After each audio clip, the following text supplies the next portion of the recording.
It's the end of the day with Ray. Hello, my friends. Well, today it's exciting, man. I got a team of quality individuals from Impact, and we're going to talk about how Impact's making an impact in the marketplace. And I got to tell you, folks, and I've been talking about this for a while now, Impact makes a mark in the marketplace because of the employees and the associates in the company. They're all extremely professional in what they do, and I'm hoping today's conversation will inspire my friends in the business to really look at their people and what they're giving their people to make them successful. So without any further ado, let's start a conversation. The first thing I want to do is I want to ask you all to introduce yourself and just kind of tell the audience what you do here at Impact. We'll start with you, Justin. Sure. So my name is Justin Montalvo. I oversee our technical talent acquisition team. We're responsible for staffing up pretty much all the technical roles throughout the company, and fast-growing companies, so we do quite a bit of hiring. Is that in sales and technical service as well? So Yep. Okay. So any of our specialists, any of our subject matter experts for sales support for Kevin's team, will help staff them up as well. Awesome. Hello, I'm LK Mahmood. I am the Director of New Business Strategy in the Managed Marketing Division. And our team's role is really responsible for doing the marketing assessment that happens at the beginning of the partnership. So we're really able to dive in and identify what needs to happen within their business to achieve their goals from a marketing perspective. And it's just really, really exciting to be able to see all of the differences between the businesses and how we can help them grow. Well, I'll tell you, marketing being delivered by a company that started as a print company is totally phenomenal. Yes. I mean, it's really a great success story for the industry in a transition. So, you'll be a hit for this interview. George? Yes, my name is George Lee Woods III, that is, and I am the Sales Enablement Specialist here at Impact. My job is really a hybrid of two, of being in the field and really assisting the sellers on the side-to-side, gauntlet style, really helping them understand the personas, buying habits, and just talk tracks. And then a big portion of that job is also in-person learning. So facilitating those, bringing them, flying them in from all over the world. Impact has many locations, and we bring them in for weeks on at a time to really teach them fundamentals of different stages of our sales process. So it's up to you whether or not they're successful. It's up to Justin to get him in here to get successful. We like to say, we get rich or die trying. There you go. Thank you, George. Kevin? 50 Cent, love that reference. Yeah. Very nice. Kevin Doherty, I manage our Hammond, Indiana office. I have the privilege of having Justin give me the right people, and then George helping me coach them up to be great salespeople and consultants for the marketplace. And I've had the pleasure of working with LK and great marketing partnerships with a lot of really good clients. So appreciate you having us on, Ray. It's gonna be fun. Well, Kevin, I want to start with you because, I remember the day of schlepping the copy machines up and down the street. So times have definitely changed since then. But as a leader, as a sales leader, you probably have a time or two where you said, man, I really want to hire this guy or gal. And you go to Justin, and do you let Justin do what he does and not interfere with it? Or if Justin says, well, Kevin, this is probably not the right fit, and we probably need to look more, will you fight for that person, or do you have faith in the recruiting team? It's just we have total faith in his team. I mean, he's done a tremendous job. That entire team has been tremendous throughout the years. And at the end of the day, I mean, Justin's the one talking to folks up front, right? Making sure that they're not only the right fit from a experience portion, but the culture fit. And that's, I think, more important, especially in Impact, is making sure that they're going to fit into the culture of what we do here and how to approach the marketplace. Because at the end of the day, we're working together 10 hours a day, 5 days a week, sometimes on the weekends, and if it's not a good fit, it's not going to be good or beneficial for Impact, but especially for our clients. So Justin does a fantastic job, his entire team. Me personally, he's already vetted out the majority of it. I like to find out face to face. I kind of put them through the gauntlet, see what the day in the life of a rep is like, make sure that they understand the responsibilities, and then when they come in, I hand them over to George and get them all polished up. George, so we get a new hire in. Kind of walk me through the process, because I know you have an extensive training program here. I don't even think you call it training, you call it continuous education, if I remember right. But it's really based on making sure you develop people, and it's not just a 3-month course or a 1-week course. So can you explain a little bit about a new hire's, what's their journey in training? Ray, I'm glad you asked about the journey. The journey, we have this industrial-sized course map out that consists of 18 months. And throughout that 18 months, there's many, many different touch points, from in-person learning to then checkpoints. And we do like virtual refreshers and kind of really touch base on some of the fundamentals that we learned in the class. We prepare lexicons for them. So that's notebooks where they can actually take out into the field. But that training is an 18-month course once they get introduced to Impact and come out of onboarding, to really understand really each stage of our sales process. I mean, we have an extensive process here within our sales environment. And so we really truly don't try to let them drink from a fire hose at every stage, but more so incrementally build that training platform for them so that they can digest it well. When they start, Yeah. they have the 18-month roadmap in front of them at that point. That's so it's not something correct. you're winging along the way. And, That's correct. And how do you hold, let's just say, the managers responsible to make sure, let's focus on the salespeople for a second. So the salesperson comes in and, you know, there's never time to train because we're trying to have a closeout or whatever it is. So how do you guys manage that constant, repetitive, it has to be certain times? I mean, how do you schedule that? Oh man, I think we have an amazing team. Our admin team within the ILI does an amazing job with scheduling and ensuring that we have all of our ducks in a row. A big portion of our job entails of course, supporting the new hires and teaching them the fundamentals. But our main goal as well in that is to support the managers, right? To ensure that they are getting a rep that not only has good talent and experience, but more so, how can they execute in their day-to-day? What can we set them up with? And so a part of that bandwidth looks like setting them up with systems and arranging that and what that should look like. Also giving them some key points in how to ask questions, discovery-based questions, or how to even find the opportunity, put those feet to the pavement and then go out and knock on the doors, get past the security guards. So yeah, we teach those fundamentals to truly help hold that accountability to them. And then we infuse the managers in that skill check as well, where we have the managers and the actual reps sit down, do some demonstrations, and send it in to us so we can evaluate it and give some good feedback. That's pretty good. So George and Mandela actually have made a few trips out to Hammond and other locations in the last couple of weeks. Again, it's just making sure we're continuing to hold those fundamentals, but just have a different voice, right? I mean, it's so much that they hear from their managers and from their GMs that it's always good to have that foundation come back from the ILI, George, Mandela, Ashley, Kendra, you name it, come back to the folks that they're training up front. Yes. And just make sure that the fundamentals are still being sound inside of them, and just not getting caught up in the minutia of kind of the day-to-day. So that's been very helpful, by the way, and a lot of fun. We have a ton of fun having George and Mandela out, so appreciate you coming out, man. Yeah, that field immersion is so important, right? Yep. It's so important to interface with them at all times, to understand what they're going through. And I think historically speaking, a lot of sellers have truly built habits in their day-to-day, right? Their strategies, their technologies, that have all been the same. And so sales enablement is a disruptor of that, to say that we want to have a plan in place to help them adopt what's going to suit them now versus back then.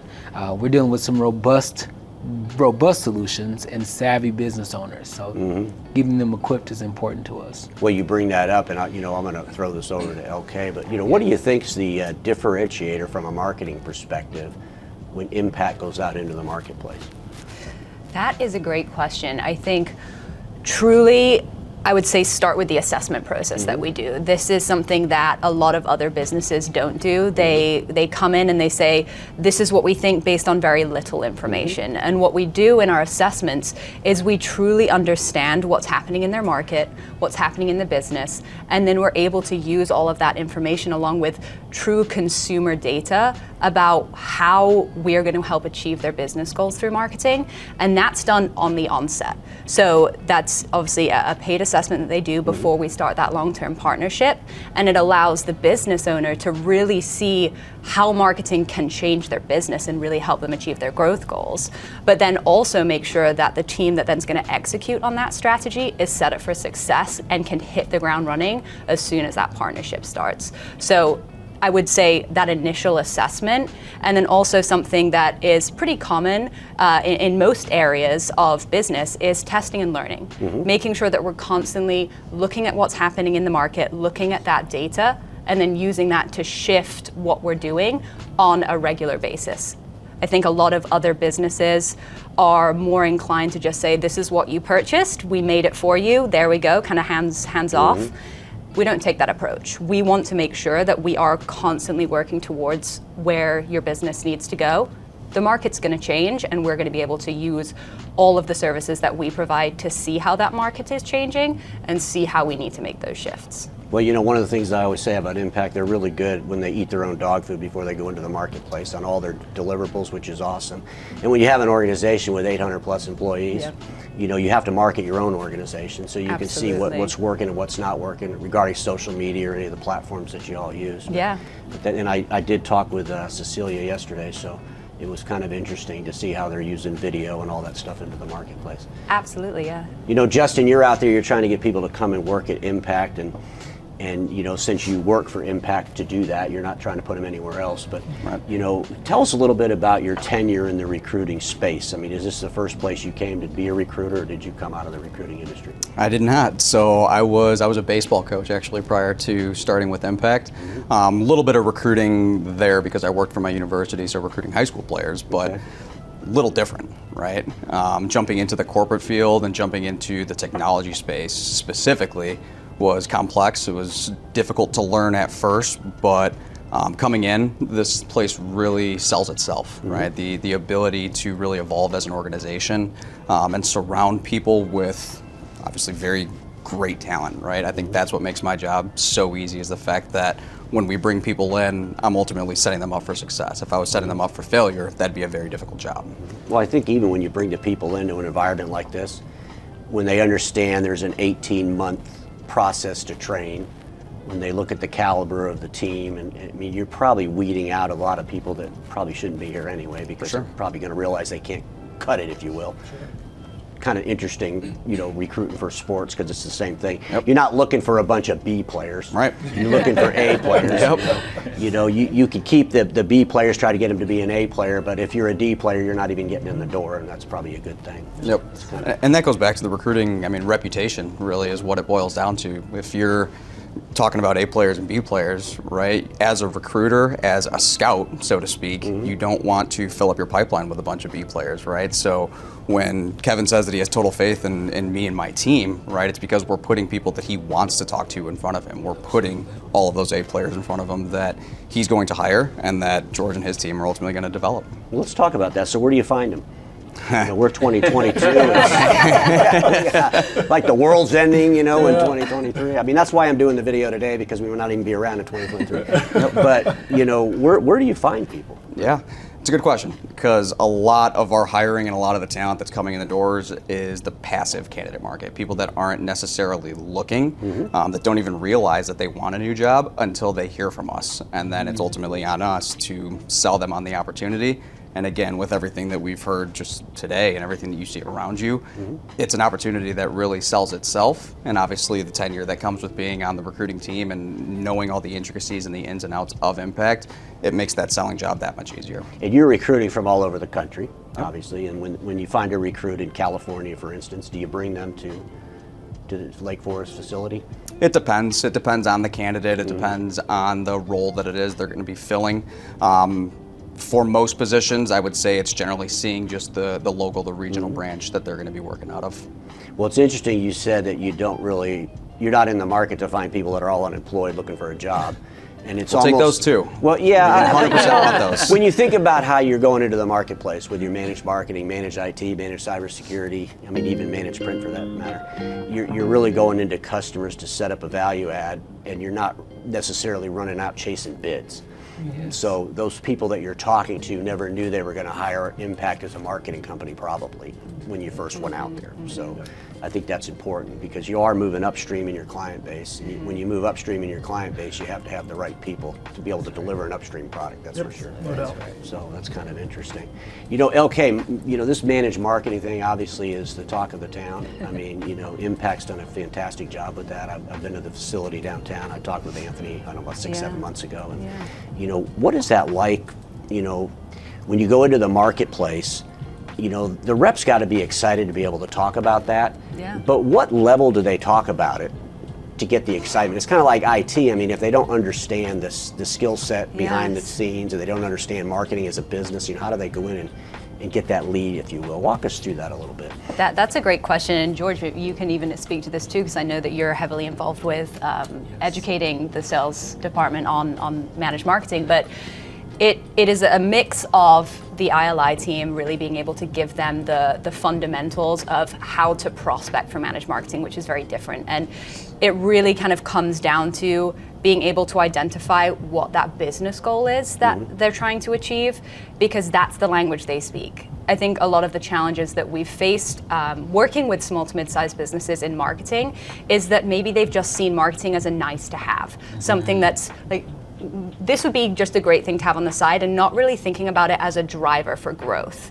And so we are making sure that we're identifying what that business goal is, and then training the sales reps to be able to, at a high level, speak to how marketing can really solve those problems.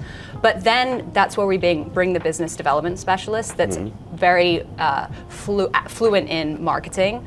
They can help support that sales rep and really drive the benefit of working with impact managed marketing.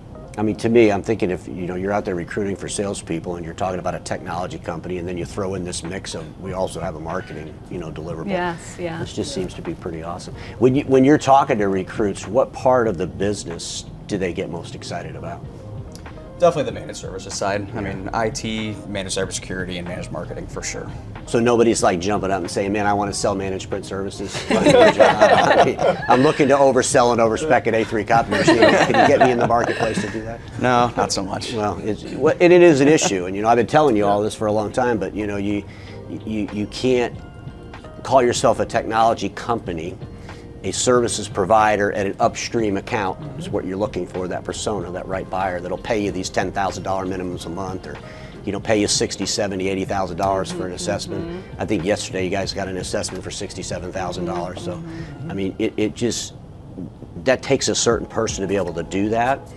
And if these candidates believe they're going to come into an organization and go schlep copiers out of the back of a van, it's 2022. They don't want to do that.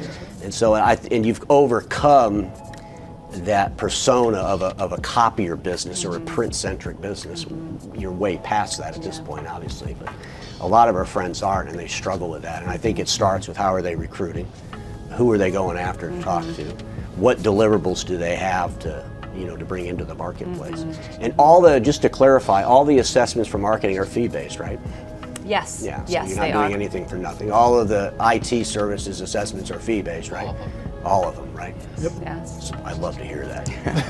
I don't know why people give stuff away. You can't support the quality when you give it stuff away. They need some skin in the game, right? Absolutely. This is an investment to their environment, and our reps have identified some things that are center for them, top priority, top of mind, that's going to exceed them beyond their expectation.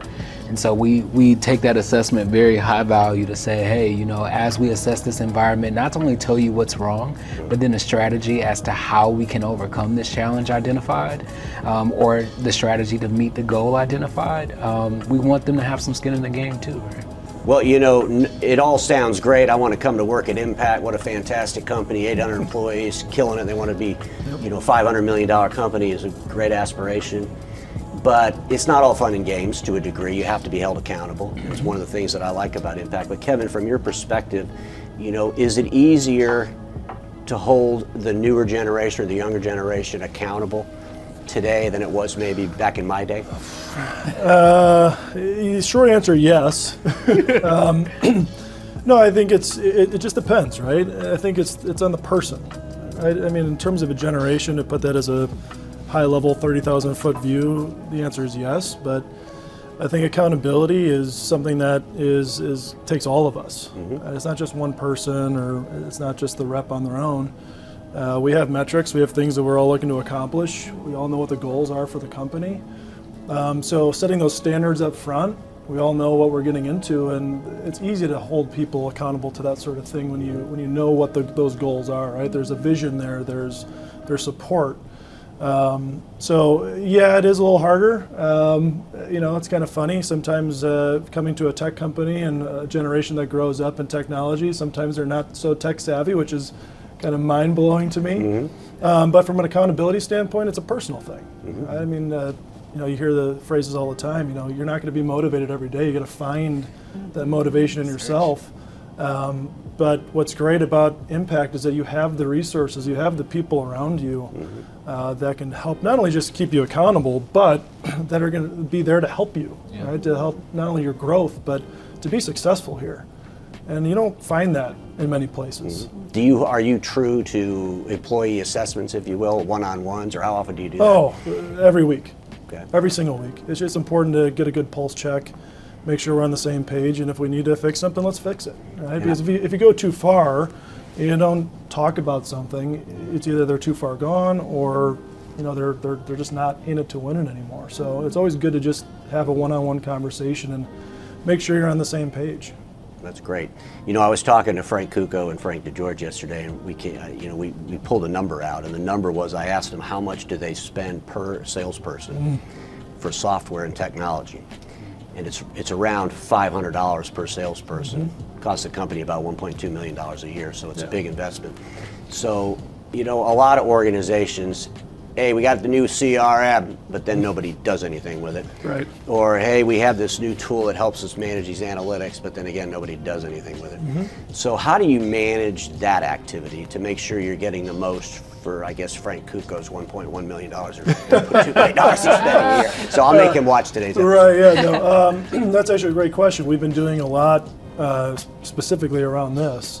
A lot of new tools, there's a lot of integration that's been done, so there's a lot of automation that's already happened within this, but it's about collaboration between all the departments, right? ILI does a great job working with us, making sure that they're trained on being able to use the tools that they have properly, but also making sure that the managers understand how to pull the right reports, making sure that we are communicating that with our teams, throughout all departments. And at the end of the day, with Ray,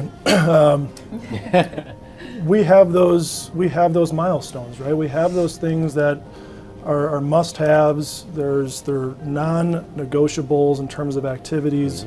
And those reports and how we pull things from an automated standpoint is really what we track and make sure that people are doing the things they should be doing. And it's not just busy work, right? There are things that are value-driven that are going to be helpful for our clients and our prospects. And again, it goes back to being able to collaborate with all the different teams. We're all on the same page. We all understand what the goals are, and we all work together to make sure we're driving towards that. Well, data is so important, and if you watch The End of the Day with Ray, I love to get out my Sharp Interactive board. Yeah. Well, I love it. And, share data. But, one of the things that's interesting is how much data we have today versus maybe when I was schlepping coppers up down the street. But even in those days, as, crazy as technology was, we lived by data. And so does your team really understand their own personal numbers and all the metrics around that, and how many proposals are thrown out there before one gets acted on, or how many times they have to talk about selling an assessment before they actually sell one? Do you guys manage at that level? Absolutely, absolutely. If you don't, you just don't know what you don't know. No, you don't, and it goes back to the accountability. And I always believe, with people like Justin hiring people, you're probably getting people that put more accountability on themselves than you probably would as a company. So that's kind of a good mix there. No, I mean, everyone at this company says the same thing, right? Inspect what you expect. And without the data, you really can't make those decisions, right? I mean, that's what's driving everything now. And, I know LK works, especially in the marketing team, it's all data-driven. Yes. Everything we do is data-driven here.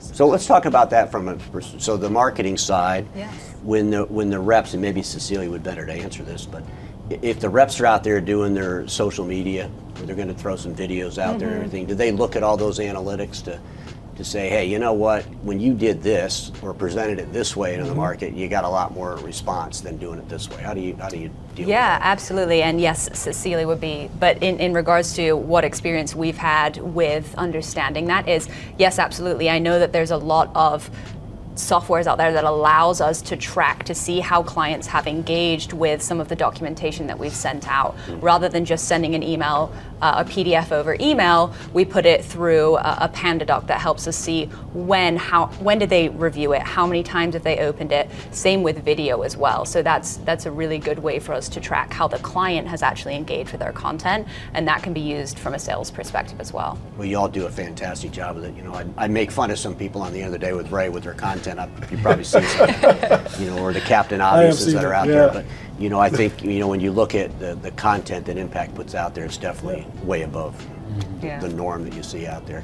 Well, I got to tell you, it's always exciting to talk to the Impact team. I'm glad you guys, spent some time. We're going to start down here with Kevin. Is there anything you want to add? And I want you to think about the industry, and you guys are so far, and this isn't to insult anybody out there, but you're so far above what we would call a copier type business. Even if they're trying to do IT, you kind of went past all of that.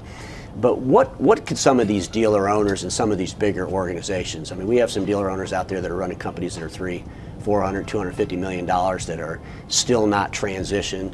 They still haven't brought in a broader deliverable to take to the marketplace. Sure. What would you tell them as a manager for this type of a company why they need to do this? Sure. Well, first thing, and it kind of goes back to the assessment piece, and I'll look into the camera for this one. If you're good at something, never do it for free. Amen. Right? That's why we have so many good people, and why we hire good people is the expertise behind what is actually being done to a client for a client's perspective. You want to hire those people that have invested heavily into the right people, the right processes, the right technology. And I mean, I've been here for 6 years. When I first started, we were still evolving, and as we continue to evolve, one of the things has really come to light where we're saying no to a lot of people. They're just not the right fit. We want to make sure that the client experience is the right client experience. If someone's not investing for growth for their company, they may not be a good fit for us. Well, that's a differentiator for the company itself. Right. The fact that you can say no, because, if you think about a lot of organizations out there say yes to everybody. Of course. And the problem with that is if you're selling a customer something that costs them $50,000 a month for services, whether that's IT or marketing, and they're in the service line, if you will, and they're parked behind a 1971 Ford Pinto, and they're driving a Lamborghini, and they're going to get the same service as the guy in front of them, they're not real excited about that. Right. And so as you move up to that persona of a customer, it's really important, one, to have the persona of the right people that are going into the marketplace, but hold them accountable, and you sure as hell should charge for it. That's Absolutely. For sure. From a training perspective, what can you incite our friends that they need to be doing with their training programs to make sure that they, one, can get the right candidates in there, and then hold them accountable and make them successful? I'd say Impact does it a very special way, I think, from every realm of the business. And one of the things that I truly love about this organization, I mean, I've worked for some big names in the game. And culture is key here. And the culture, I think, it's a culture add-on to the learning environment. We make sure that everyone comes in and feels acquainted. They feel relaxed. They know that it's a lot to take in. They understand that we are deliverers of change management. So we help them identify that there's a big change from where they once were to now where they are.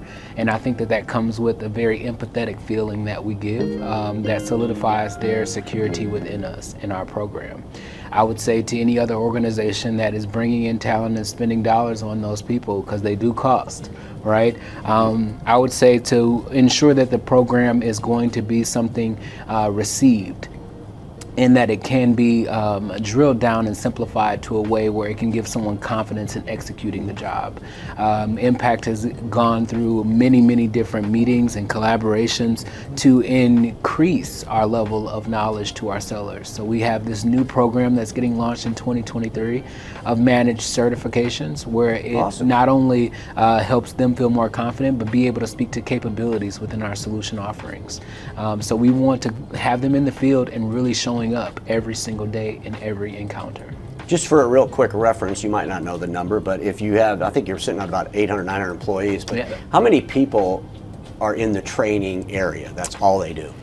So my team is composed of 9 people. We're led by Ashley Carnes. I'm sure you know and remember her. So yeah, we have 9 people, very growing team. Everyone loves each other. We have the most fun together.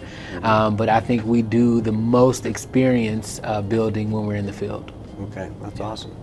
LK, what would you tell our friends about marketing? First of all, should they just get into it? Are they positioned perfectly to do it because they sell print equipment? I mean, what's the... I say that because you hear that all the time. You know, we got thousands of customers. We can sell them anything. But I think it's really about understanding the market. That would be what I say is the most important first step when it comes to marketing, and making sure that you understand that deep dive and that research is key to making sure that any marketing that is being done is actually successful. We don't want to be going out there and just throwing content out for the sake of it. We need to make sure we're identifying who our target audiences are, what our competitors are doing, to be able to really see how to effectively position ourselves against them and show that we are going to be the best option for that business, whether it's for recruitment or whether it's for getting new business. So I would definitely say doing that research and then creating a strategy based off of that is so important. Otherwise, you're kind of just throwing darts at a wall with the blindfold on. well, plus it makes it so much more successful when you go into the marketplace and you're talking to customers about marketing and you show them what your company's doing. Absolutely. You know, it's a $200 million company. Yes. Yeah. Justin, let's wrap it up with you. Help our friends out understand the importance of recruiting, number one, and what can they do right now as an action point so they can get their team on the right success? Yeah, I think the quick answer is hire more people and hire the right people. But I think it goes way beyond that. It's about retaining people, right? And it's about having an organization that people that you're bringing in the doors can actually believe in. And that definitely starts with a vision, right? Having the vision that Frank has, and ensuring that everybody below him is rowing the boat in the same direction is really how we are going to get to 500 million. So that's a very, very easy vision to sell to recruits. So if you're an organization that doesn't have a vision and doesn't have a company culture that people can actually believe in, it is going to be tough to recruit. Those people don't watch the end of the day. I banned them. So, but you know, is it important for a dealer, and maybe what size in revenue would you suggest, where they bring the recruiting in-house and stop using these recruiters that run people in and out of doors? And you know, what's your advice on that? I mean, I've been at Impact for approaching 5 years now, and when I started, we were about 450 employees, and we had already had a recruiting team prior to me joining, but I was the first IT recruiter to join the organization. Before, it was strictly sales recruitment, and now we have so many different specialties within recruitment, from marketing recruiters to technical recruiters to sales recruiters, and only growing from here. So really focus on what your growth goals are as an organization, and then figure out what your recruiting team can look like from there. And I think with the recruiting, if they're part of the team, they just that vision just gets embedded into them. It's probably a better way to do it. For sure. Well, you know, team, it's been great talking with you. We'll have to do this again. I think it was good. Yes, absolutely. I need to come out there to Hammond and see Please you all do. guys, so. Brand new building, man. 3 stories, all us. Beautiful Let's go. building. Yeah, because everybody watching us knows this. Status quo is the killer of all that'll be invented. Don't get stuck in status quo. Thanks a lot, guys.